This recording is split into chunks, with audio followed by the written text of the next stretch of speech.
नमस्कार मित्रांनो, मी अक्षय गायकवाड. स्वागत आहे तुमच्या आवडत्या माहिती कामाची यूट्यूब चॅनलवर. महाराष्ट्रातील शेतकरी बांधवांसाठी एक अतिशय मोठी आणि आनंदाची बातमी समोर आली आहे. राज्य सरकारने अखिल पुण्यश्लोक अहिल्यादेवी होळकर शेतकरी कर्जमुक्ती योजना 2026चा शासन निर्णय म्हणजेच GR जारी केलेला आहे.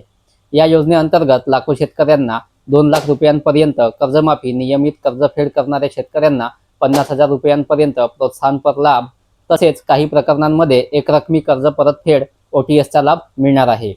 आजच्या व्हिडिओमध्ये आपण जाणून घेणार आहोत कोणत्या शेतकऱ्यांना कर्जमाफी मिळणार, पात्रता काय आहे, कोणती कर्जे माफ होणार, 50,000 प्रोत्साहनपर लाभ कोणाला मिळणार, कोणते शेतकरी पात्र ठरणार, कोणते शेतकरी अपात्र ठरणार आणि पुढे अर्ज प्रक्रिया कशी असेल. म्हणून व्हिडिओ स्किप न करता शेवटपर्यंत नक्की पहा.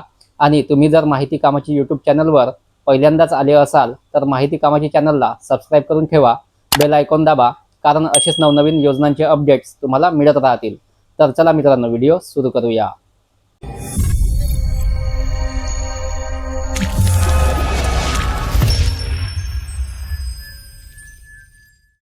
मित्रांनो, योजना काय आहे समजून घेऊया. महाराष्ट्र शासनाने राज्यातील शेतकऱ्यांना दिलासा देण्यासाठी पुण्यश्लोक अहिल्यादेवी होळकर शेतकरी कर्जमुक्ती योजना 2026 मध्ये लागू केली आहे.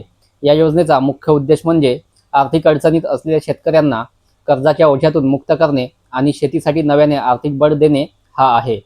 या योजनेस मंत्रिमंडळाने मंजुरी दिली असून शासन निर्णयही प्रसिद्ध करण्यात आला आहे. कर्जमाफी किती मिळणार बघा. राज्य मंत्रिमंडळाने मंजूर केलेल्या या योजनेनुसार 30 सप्टेंबर 2025 रोजी थकीत असलेल्या पात्र अल्पमुदत पीक कर्जासाठी 2 लाख रुपयांपर्यंत, GR नुसार 1 एप्रिल 2019 ते 31 मार्च 2025 या कालावधीत घेतलेल्या अल्पमुदत पीक कर्जाचा विचार केला जाणार आहे. कोणती कर्जे पात्र असतील बघूया. GR नुसार अल्पमुदतीचे पीक कर्ज, सहकारी बँकांचे पीक कर्ज, राष्ट्रीयकृत बँकांचे पीक कर्ज, ग्रामीण बँकांचे पीक कर्ज यांचा समावेश होऊ शकतो. मात्र खाजगी सावकारांचे कर्ज या योजनेत समाविष्ट नसल्याची माहिती उपलब्ध आहे. तुम्ही जर कोणत्याही सावकाराकडून कर्ज घेतले असेल तर ते या योजनेमध्ये समाविष्ट करण्यात येणार नाही. पात्रतेच्या महत्त्वाच्या अटी काय आहेत बघूया.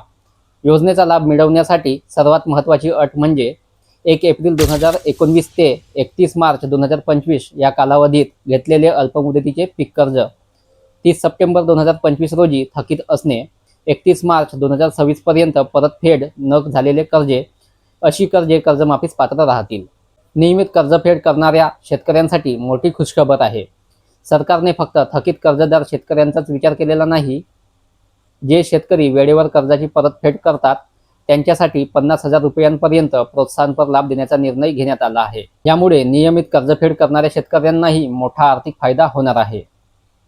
योजनेतील आणखी एक महत्त्वाचा भाग म्हणजे वन टाइम सेटलमेंट, त्यालाच OTS असे म्हणतात.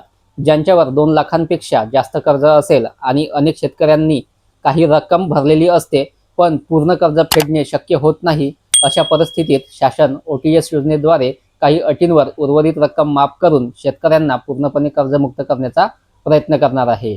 या योजनेमध्ये किती शेतकऱ्यांना फायदा होणार बघूया. राज्य शासनाच्या निर्णयानुसार सुमारे 55 ते 56 लाख शेतकरी या योजनेचा लाभ घेऊ शकतात. तर एकूण 36,585 कोटी रुपयांचा आर्थिक भार राज्य सरकार उचलणार असल्याची माहिती समोर आली आहे.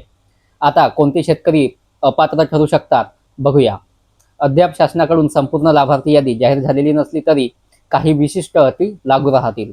ज्या शेतकऱ्यांचे कर्ज पात्र कालावधीत येत नाही किंवा संबंधित निकष पूर्ण होत नाहीत त्यांना योजनेचा लाभ मिळणार नाही. अंतिम पात्रता शासनाच्या अधिकृत मार्गदर्शक सूचनांनुसार निश्चित केली जाईल. शेतकरी मित्रांनो, शासन निर्णय आता जारी झाला आहे. पुढील काही दिवसांत अर्ज प्रक्रिया, लाभार्थी यादी आणि बँकनिहाय अंमलबजावणीबाबत अधिकृत माहिती जाहीर होण्याची शक्यता आहे. त्यामुळे आपल्या जवळच्या बँकेशी आणि कृषी विभागाशी संपर्कात राहणे गरजेचे आहे. मित्रांनो, महाराष्ट्र शासनाची पुण्यश्लोक अहिल्यादेवी होळकर शेतकरी कर्जमुक्ती योजना ही राज्यातील लाखो शेतकऱ्यांसाठी दिलासादायक योजना ठरणार आहे. या योजनेबाबत पुढे येणारे अर्ज, लाभार्थी यादी आणि नवीन अपडेट्स आम्ही सर्वप्रथम तुमच्यापर्यंत पोहोचवणार आहोत. तुम्हाला जर GR वाचायचा असेल, GR पाहिजे असेल तर GRची लिंक व्हिडिओच्या डिस्क्रिप्शनमध्ये दिलेली आहे.